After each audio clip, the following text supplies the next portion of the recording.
Things are looking bleak for cocoa sector as prices have soared to record high of about $10,000 per metric ton. Now, the situation has been partly attributed to bad weather conditions in Ghana and Cote d'Ivoire as the region is facing hotter than usual temperatures. A recent report by Bloomberg indicates that Ghana may lose access to a key funding facility as crisis in the cocoa crop has left it without enough beans to secure the funds. This is the latest sign of fallout from the extreme weather and disease that hit cocoa output in both Ghana and Ivory Coast, the biggest grower. Speaking on Good Morning Ghana, editor of the Insight newspaper, Kwesi Pratt Jr., emphasized that given the crisis that has bedeviled cocoa production in the country, focus should be shifted to food crop production. Many of our people don't actually consume cocoa. And in fact, if you go to areas where they consume a lot of chocolate and other beverages and so on, cocoa is a dessert. Okay? So we are busily producing other people's dessert and neglecting the production of food for ourselves. And dessert is something that people can do without and so on. So I think that there's a general need to review the whole cocoa sector and to come up with new policies which ensure that we get the maximum benefit out of cocoa production. We are not. National Communications team member of the New Patriotic Party, Nana Freddy Ofori-Atta, has, however, attributed Ghana's cocoa crisis to the unprecedented illegal mining plagued with the country. We've taken it off. Recovering it, regardless of the science, is not that easy. Regardless of the science, it's not that easy. Reclamation and everything can take place, but you don't get the same quality that gives you the high quality grade of a product or produce that you're looking for when you've destroyed your soil. And that's what we've been doing. So for me, this was inevitable. Cutting down our supply to about half of what we should be targeting. Poor harvest on the back of bad weather and crop disease in West African growers, where most of the world's cocoa is grown, and little sign of production relief elsewhere have left the industry in a... Now we've been joined via phone by the Public Affairs Manager of Cocoa Board, Fifi Boafo, to tell us more. Fifi Boafo, you're welcome. Good afternoon to you. Good afternoon. So we have the reports that Ghana is set to lose access to key funding facilities as a crisis in the cocoa crop has left it without enough beans to secure the funding. So can you confirm this first of all, and how is Ghana Cocoa Board taking this? That's inaccurate. I think that is a misreporting of what the issue is. The issue basically is that Cocoa Board took a decision to procure a loan facility of 800 million. We've drawn down 600 million of the out of the $800 million we sought to procure. We have taken a decision that we are no longer taking the additional 200 million. And our decision is because we are procuring this facility to buy cocoa. We've realized that the crop is not good. So we are no more drawing down the 200. It's as simple as that. So for you to create a different impression that the access is blocked, it is because of a problem, clearly it is just misreporting of what the true situation is. Where is this rumor arising from, in your opinion? It's not a rumor.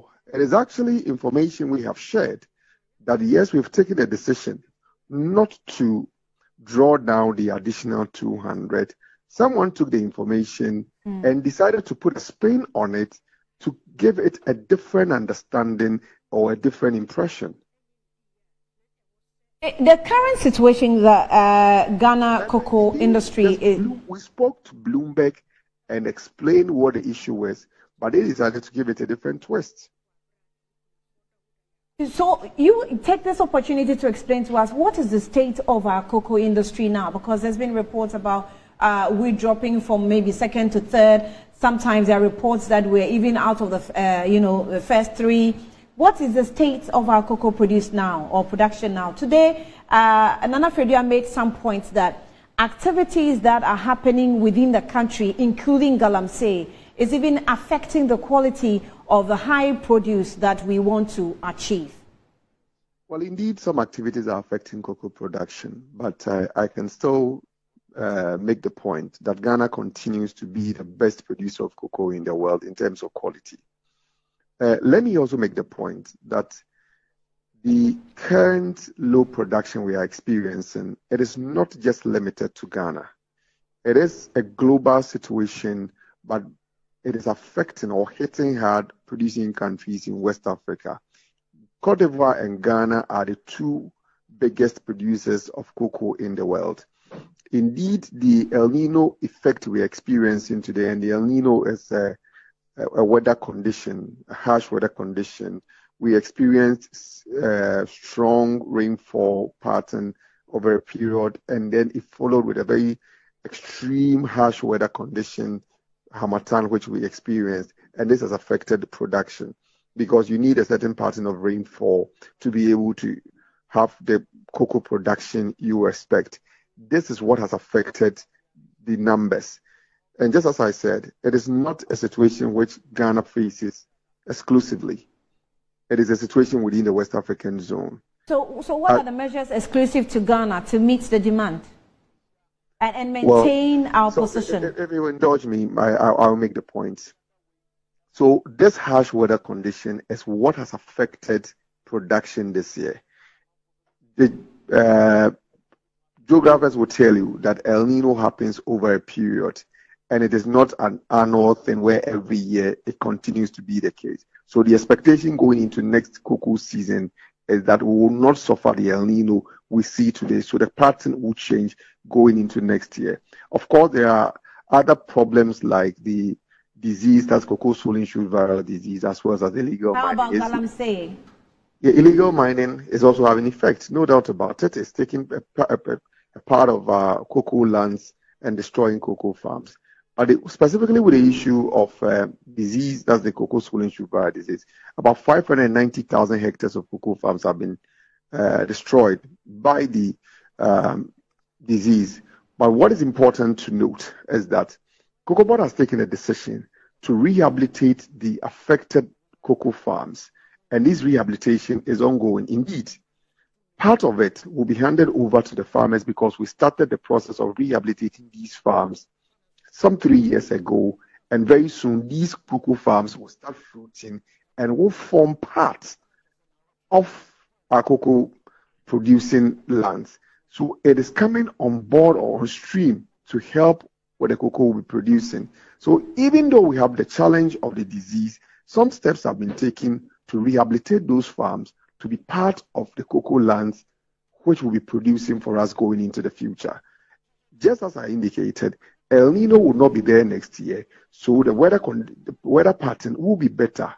Of course, there are other productivity enhancement programs like pruning, which we are doing massively this year, hand pollination, which the farmers will be doing, giving farmers fertilizers and other input to be able to help improve productivity going into next year.